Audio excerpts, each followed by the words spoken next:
సీతక్కకి, పొంగులేటి శ్రీనన్నకి, తుమ్మల నాగేశ్వరరావు గారికి, మరి నా తోటి శాసన సభ్యులందరికీ, వేమన్నకి, మరి అన్నిటికన్నా ముఖ్యంగా వేదిక ముందున్న కాంగ్రెస్ కుటుంబ సభ్యులందరికీ పేరు పేరున నా నమస్కారాలు. మరి ప్రింట్ అండ్ ఎలక్ట్రానిక్ మీడియా సోదరులకు కూడా నా నమస్కారాలు.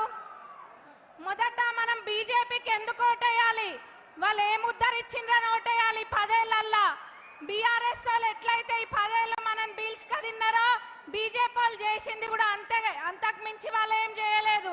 వాళ్ళు ఏమి చేయలేదు. ఎందుకు వేయాలి మనం? వాళ్ళు 2 కోట్ల ఉద్యోగాలు ఇస్తా అని ఇయ్యనందుకు ఓటేయాలా వాళ్ళకి, లేకపోతే మత కలహాలు సృష్టించి మన అందరి మధ్య చిచ్చు పెడుతున్నందుకు ఓటేయాలా? దేనికి వేయాలి బీజేపీ వాళ్ళకి మనం ఓటు? ఏమైనా చేసిండ్రా వాళ్ళు? ఏం చేయలే. శ్రీరాముడు కేవలం వాళ్ళ సొత్తు అన్నట్టుగా వాళ్ళు చెప్పుకొస్తుండ్రు, కానీ అట్లేం లేదు. మొన్న జరిగిన శ్రీరామనవమి రోజు మనం అందరం జరుపుకోలేదా శ్రీరామనవమి? వాళ్ళు ఒక్కలే జరుపుకున్నారా? రాముడు మన అందరి సొత్తు, వాళ్ళ సొత్తు కాదు. మరి అట్లనే వాళ్ళ చేతిలో కొన్ని ఉన్నాయి, కొన్ని శక్తులు ఉన్నాయి. ఈడీ అంటారు, సిబిఐ అంటారు, ఇవన్నీ ఉన్నాయి. ఇవన్నీ పెట్టుకొని కేవలం అందరినీ భయపెట్టించి వాళ్ళ లొంగ తీసుకోవడం తప్ప వాళ్ళు ఏం చేయట్లేరు.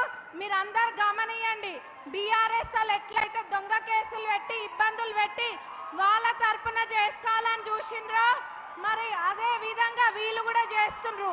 ఈడీ సిబిఐని చేతిలో పెట్టుకొని మరి రాజ్యాంగాన్ని రద్దు చేస్తారంట, అందుకోటేయాలి వీళ్ళకి. మరి మన భవిష్యత్తు నాశనం చేస్తా అంటున్నందుకు ఓటేయాలా? వాళ్ళ కోటేసినంత బుద్ధి తక్కువ పని ఇంకొకటి లేదు. మరి బీఆర్ఎస్ వాళ్ళు అంటారా, వాళ్ళ కేల్కతం దుకాణం బంద్ అయింది ఆల్రెడీ. వాళ్ళ గురించి మనం మాట్లాడుకోవాల్సిన అవసరం లేదు మనకి. వాళ్ళు సచ్చిన పాము లెక్క అంతే, ఏం చేయలేదు. మళ్ళా వస్తారు, వచ్చి ఓట్లు అడుగుతారు. మీరెవ్వరు కూడా వేయద్దు ఓట్లు. బీఆర్ఎస్ పార్టీకి వేస్తే ఇంకా బీజేపీకి వేసినట్టే, మీరు ఆలోచించుకోండి. మరి కాంగ్రెస్ కొందుకు ఓటేయాలంటారా?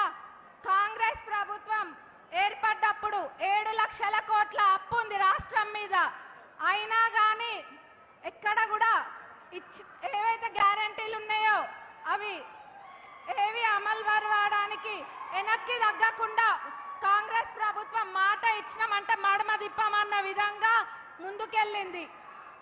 ముఖ్యమంత్రి గారు ప్రమాణ స్వీకారం చేసిన తర్వాత ఎంబటే మహిళలకి ఉచిత బస్సు ప్రయాణం అని చెప్పి అది మొదట పథకం అమలు పరిచింది. అట్లనే వేరేవన్నీ కూడా అమలు పరవడం జరిగింది. ఇదే కాదు, ఇప్పుడు రైతుల పేరు చెప్పుకొని బీఆర్ఎస్ ప్రభుత్వం ఏదో రాజకీయం చేద్దాం అనుకుంటుంది. కానీ రైతులు ఎవరు పిచ్చోళ్ళు కాదు. వాళ్ళెవ్వరికి గతంలో పంటలు ఎండిపోతే నష్టపరిహారం ఏవి చెల్లించకుండా ఇప్పుడు వచ్చి ఏదో చేస్తామని చెప్తుండ్రు. అవి ఎవరు నమ్మద్దు, దయచేసి వాళ్ళకి ఓటేయద్దు. 4 నెలల మా పాలనని వాళ్ళు తప్పు పడుతుండ్రు. 10 ఏళ్ళు వాళ్ళు ఏం చేసిండ్రు? వాళ్ళు ఏం చేయలే. కానీ మా ప్రభుత్వం అన్ని ఇప్పటికే చాలా పథకాలు అమలు పరిచింది. మరి ఆగస్టు 15వ తారీఖు వరకు రేవంత్ అన్న చెప్పిండ్రు రుణమాఫీ కూడా చేస్తారు. ఇవన్నీ దృష్టిలో పెట్టుకొని మీరు